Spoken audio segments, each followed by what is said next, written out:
Hello ladies and gentlemen, and welcome back to the channel. We are getting super spoiled with this weather. This weather is so perfect. I take this every day of the year. Every day of the year. Anyway, we're in the 450. No engine light. This thing doesn't know what it wants to do. It doesn't know what it wants to do. Anyway, I mean, I gotta take it in. It's warranty, take it in, but I make it very clear to them that the truck is not sitting there all day long or for a couple weeks. I need this truck. So give me an appointment, an actual time. I'll bring it in, I'll stick around, you do your thing, I'll leave. Pretty simple. Should be pretty simple. That's why I hate taking things to the dealer. You make an appointment for an oil change, 9 o'clock in the morning. That's not really an appointment. That's just like, oh, come on by, we'll get you in. Anyway, I'm going to pick up the 8-ton to deliver to the shop to get that roller repaired. Hopefully I get a phone call today that the roller is in. Then I can drop that off out to the shop as well. I'll just leave the machine there. They said they'll have it done by the end of the week, but potentially they could get at it sooner. John's doing his thing. Dave's doing his thing with the 4-ton. The guys got the handsaws. So I'm actually going to Dave's place to pick up the trailer and the excavator. It's loaded on the trailer right now. I will unchain it though and move it on the trailer.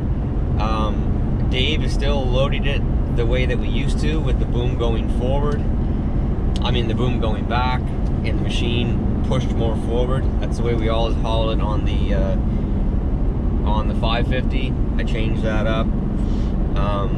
Obviously the 550 has tons of payload, but still I find it hauls so much better just right over top of the axles, basically on the trailer. So I know that he'll have it loaded with the boom going forward. I'll unchain it, I'll switch it around to put it where I want it. I haven't hauled that machine for a couple months, and the last time I hauled that machine was with my Diamond C. I haven't used the Suretrac since back in May or April, and it's gonna be interesting when I get in that, step on the brakes, and see how much crappier those brakes are than what the ones on the Diamond C, the disc brakes. Like, those things are wicked. These are just electric surge brakes. That trailer has been a decent trailer for me, to be honest. It really hasn't caused me a whole lot of issues after the first year. The first year I had it, I had to get all new hub assemblies done. The seals were put in backwards. They just fell apart. Suretrac went good for it. I took a bunch of photos. I documented everything, and I sent them the bill, and they paid it. So I'll give them credit for that. But yeah, it's gonna be interesting to see if I notice how much less weight it feels like compared to the Sandy, and also the distance. That trailer is 25 plus 5, 30 feet of deck. My Diamond C is 5 feet longer, and it's just a different feel. So we'll have to see how it feels. Let's see how it feels. I'm kind of curious to see exactly what it does feel like in comparison. Well, would you look at that? What we got back? Our little friend's back. Stopped and got fuel, and just like that, the engine light's back on. Alright, well, we're in New Minas right now. Just grabbed a coffee, of course. I think I'm gonna stop and do a little bit of work first, and then go get the excavator trailer chained up, switched over. Haven't got a call yet for the part. If I get a call right now, that would change everything. Then I would go get the machine, drop it off, then go get the part right away, but have not got that call yet, so might as well do a little bit of work while I'm up here. We're gonna be going up North Mountain, and we'll be coming down with the load, and it's a pretty good drop. And I've done it before with the 550. I have never done it with this truck, but the 550 handled it great with the trailer. But I can tell you one thing: those hydraulic disc brakes would be pretty sweet coming down that hill, but we'll be fine. We'll be fine. Started to notice something with my truck on the driver's side.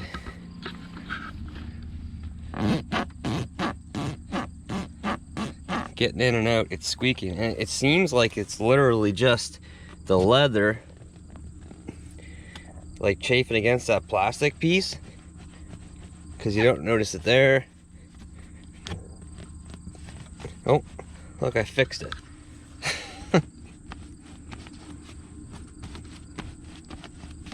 Okay. Whew. She is warm, she is warm. So just got all three of these anchor enclosures cut out. The brush just needs to be thrown out of them and chipped. This one down there was quite bad. I was gonna bring my 4-ton here to clean this stuff up, but I think I'm just gonna bring my tractor, because my 4-ton's busy, tractor's sitting at home. I think I'm just gonna bring my tractor to mow this, crank the RPM up, and away it goes. It is the heavy duty mower. It's just mainly tall grass, a couple small little bushes that will have no issues with whatsoever. So yeah, I'm pretty sure I'm just gonna do that. The truck is a little shiny. Wow. It is really starting to show like a lot of scratches and stuff though. There's one. Here's some. That's probably from the hose. I try to be careful as possible. But anyway, and of course the fenders, the big old hips on are sticking out. They're starting to get some marks on them. This is mainly dirt, but it's like caked on there. Anyway, dark truck. I guess it is what it is. It's the one reason why I went with white on my 350, and maybe I should have gone white in this one. Anyway, so my next trailer is 2 5/16. Gonna grab my B&W ball, take out my Kurt ball, put my 2 5/16 in, and go pick up this trailer. Pretty cool to be able to do that.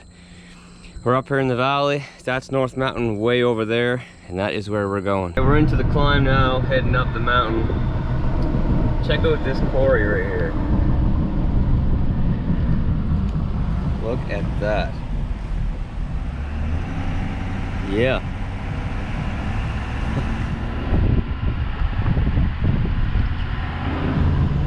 Crazy, crazy. So it is a pretty darn good climb, that's for sure. So we'll see how this truck does with the Suretrac trailer coming down. Like I said, I've only ever come down this mountain with the 550, never in this truck. 6-speed. Just cruise down the hill, let the transmission do its thing. But today we're going to be using this thing. It's not the worst spot on this mountain. There's definitely worse spots. This one actually isn't too bad. Alright, so here we are. The first thing I need to do is extend this coupler down, because let's see, he actually did. Gee, it looks like it is down one. Maybe I don't need to. Yeah, it looks like he already has it down one. I might be alright. And I'm gonna switch this around.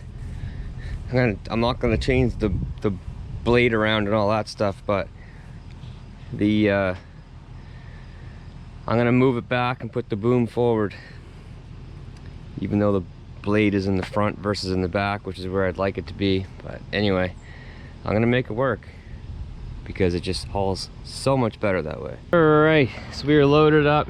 I got it switched around, going the way that I want it. Oh, good thing I did this walk around. There's my phone. Yeah, so the only downfall with the blade forward is with the mulcher on, you can't curl it in. You can't lay it down flat on the deck. Trust me, it won't do it. You might look at it and say that needs to be possible, but it's not. It won't. It just will not curl in with the blade in the front with the angle blade on here. So I do have, it's not on the deck, I guess. So this is not how I'd like to do it, but it's fine. I still got a chain over top of it. It's still nice and tight. Everything else is tight, obviously. It actually is kind of like locked even in this groove here. I made sure to get it in that groove. It's fine. It's not going somewhere. Would DOT like it? I'm not sure. I honestly don't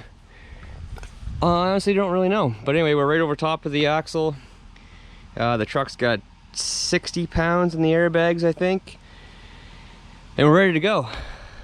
ready to go. So let's see how this thing does. See how different it feels weight-wise and obviously brake-wise. Like, we know that. We know that for sure. All right, well, here we are. Going down the mountain.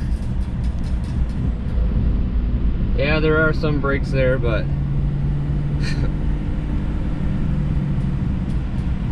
certainly not hydraulic disc brakes. Starting route to meters. I'm just gonna let the In 4.7 we're just gonna let the truck just coast and do its thing. We got some sharp turns. We don't need to go crazy here.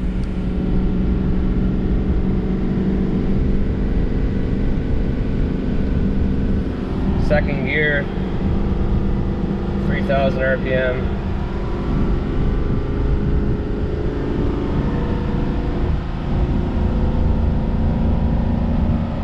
Starting to speed up a little bit. Back on the brake.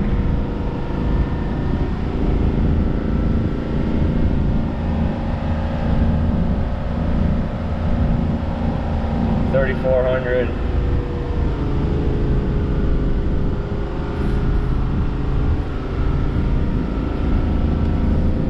I mean, yeah, you know what? It does the job. We all know that the exhaust brake, engine brake on these things could certainly be better. It doesn't touch the Cummins. The Cummins has a much better engine brake. They actually have an exhaust brake. They have an exhaust brake. The Ford is an engine brake. Anyway, it is what it is. It does the job. But yeah, right off the get-go, these brakes suck compared to that Diamond C. Like, they suck compared to that Diamond C. It's not even in the same conversation. I mean, I got away with using this trailer for years and it still does the job. Like, you know, it does the job. But nothing compared to those hydraulic disc brakes. Machine definitely feels lighter. It is a bit lighter, but with the angle blade on it, it actually adds a lot of weight to the machine. I think I can probably, lengthwise, I can probably make that my 95 fit tighter than what I can with this machine, just because of being able to curl the boom no matter which way the blade's going, because the blade on the 95 like barely sticks out at all. But anyway, we got a lot of starting and stopping here for the first little bit until we get on the, I don't know which way this route's going to take me, if I'm going to have any highway driving or not, but I'm definitely going to have some well, Highway 12, my hometown. I'll be going, that's where I'm dropping this off, and I'll be going right by there. So let's see how this thing feels. The brakes, yeah, I mean, they're there, I guess. That's about all I can tell you. I did change my settings to that, so that I put them back to electric surge, and I have it set on 9 or 9.5, and I mean, there's barely anything there compared to what I'm used to. So we're just getting off the highway. It was like a 5-kilometer stretch, no sense recording that, but now we're gonna be climbing up the South Mountain. So let's see how this thing does. I got my temperatures up, so I got my transmission temp and my engine oil temp. It's at 210 Fahrenheit right now. That's transmission. Engine oil is at 210 as well. So let's see what it is when we get to the top of this hill. Right now we're in 7th gear, which is the 1-to-1. When I climb this with my 550, it just crawls up the hill. So let's see what this thing is able to do. 7th gear still, holding speed, 2,000 RPM, 2,100. My foot is not to the floor. Transmission temp hasn't gone up at all. Now it just jumped up a couple degrees. 2,000 RPM, 7th gear. Lost maybe 5 kilometers an hour. Transmission still at 212. Oil's up to 225, so the oil is getting warm. I do need to change oil on this. It's overdue. It's 212 for the trans, and we're at the top of the hill. Fans didn't even come on.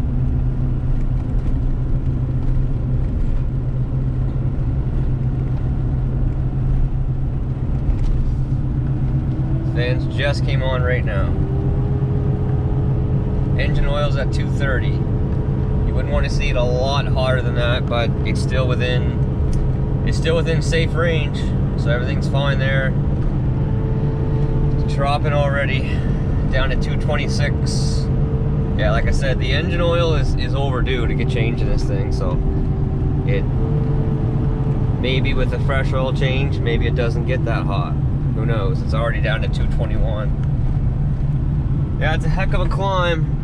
7th gear. But anyway, we've got, I don't know, another 25 minutes of this sort of driving before I drop off the machine. Hopefully leave the trailer there too, as long as he's got room. And the more I drive it, you know, it is a bit lighter, but it doesn't really feel that much different than my other setup, than my 95 with the Diamond C. This does ride a little bit better. Just the buckingness, I guess, goes. But man, that Diamond C, those torsion suspension is really nice. And then of course the brakes are just phenomenal compared to this. This is just a trailer, you know what I mean? Like, this is just a trailer that it's done well for me, but it is just a plain Jane old trailer. It was cheap. It did the trick. It's still doing the trick. But when you go from something like this to something like that Diamond C, and then try to go back, no, it's not really easy to do that. Trust me. So this is a really twisty, windy road here, the number 12. I'm not able to go, you know, all that fast. I'm doing like 80 kilometers an hour because of this truck here in front of me. But if he wasn't there, I could be going, you know, the speed limit, no problem whatsoever. And, you know, like a couple fingers on the steering wheel, and this truck handles the load so well. So well. It wasn't for those stupid tires in the front making things noisy, it'd be like really, really, really enjoyable. One thing that I do find about this trailer, I don't know if it's just because it's 5 feet shorter or what, I find that it tracks the truck better.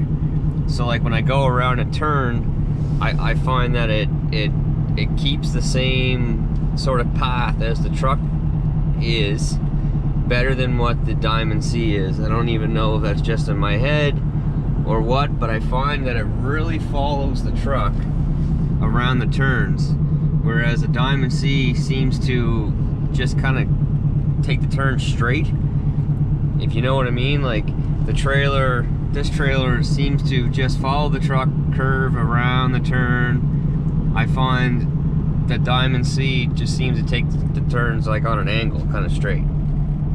I don't know. It's probably in my head. Don't look into it. Just giving you guys some observations here. But yeah, I mean, this is so enjoyable to sit back and behind the steering wheel of this thing and drive. I don't like seeing that though. That's annoying. Well, we've got an empty trailer. Dropped the machine off. Now we're on the home stretch. There's one thing about this trailer that I like more than my Diamond C, and that's the speed I'm going right now. Anywhere between 100 to like 105. The Diamond C, when it's empty, not when it's loaded, but when it's empty, it gives it has like a little shake, and it didn't the first day I picked it up, but it does now. When it's loaded, it drives great, but when it's empty, it has a little bit of a vibration in the back or something. Also, if I was only, what do we got going on here now? Like, what? Man, I don't know, people. This guy just like whips off the road in front of everybody. Like, man, come on. What are you doing? Anyway, if I was only using my trailers to haul my excavators around with, this size, 25 plus 5, is perfect. But I got the extra 5 feet because at times I use my trailers for some transport stuff. You know, I do a bit of transport, not a lot, but a bit. And like during off season, I actually look for stuff more.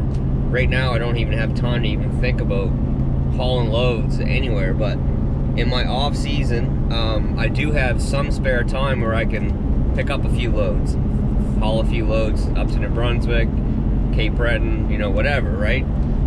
So with that extra 5 feet, if I'm hauling cars or something, I can fit 2 cars on there. I couldn't really fit 2 trucks on there, but I can fit 2 cars on there. So that's a big reason for it, the extra 5 feet. But if I was only hauling equipment, my own equipment, 25 plus 5 is the size that I would go. So if you guys are looking at a trailer, a gooseneck to haul an 8-ton machine, 9-ton machine, and you're only going to use it for hauling that gear, the 25 plus 5 is the perfect size. It gives you lots of room to position your load. You have some extra room to work with, and it's a bit easier for getting into tight areas if you need to get into tight areas and getting out of tight areas. Little tip, I guess, but I would I'm not gonna give up my Diamond C for this Suretrac trailer anytime soon. I can tell you that. The Diamond C is sticking with this truck. It's sticking with me. I would much rather haul my 95 with my Diamond C than haul my 080 with the Suretrac. All right, guys. So we are back. So let's just take a look at this trailer for a second. All right. Look at the welds and the pieces welded and put together on this thing. Take a look at this. This is what honestly most trailers are like. You got this little gusset welded on here. You got I-beams welded. That adds up to the weight. That's, you know, that's a big weight. Small toolbox. Hand-powered ramps. I mean, jacks. Hand-powered ramps. The wheel spread.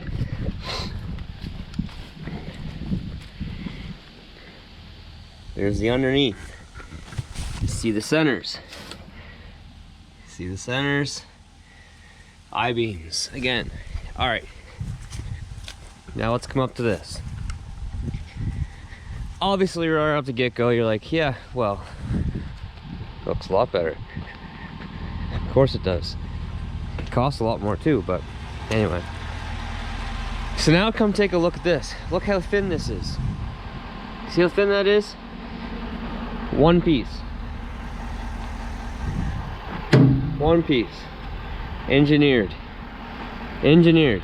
So this is smart versus heavy. Light and strong versus heavy and strong. They're both strong. They both get the job done. But there's a lot more into this. This is a fleet neck engineered beam. Look at the size of this toolbox. Massive toolbox. It's like massive. This thing is absolutely huge. It's enormous. Hydraulic jacks. Fold out steps. That doesn't even have steps in the front. This has steps in the side. So does that one. On one side.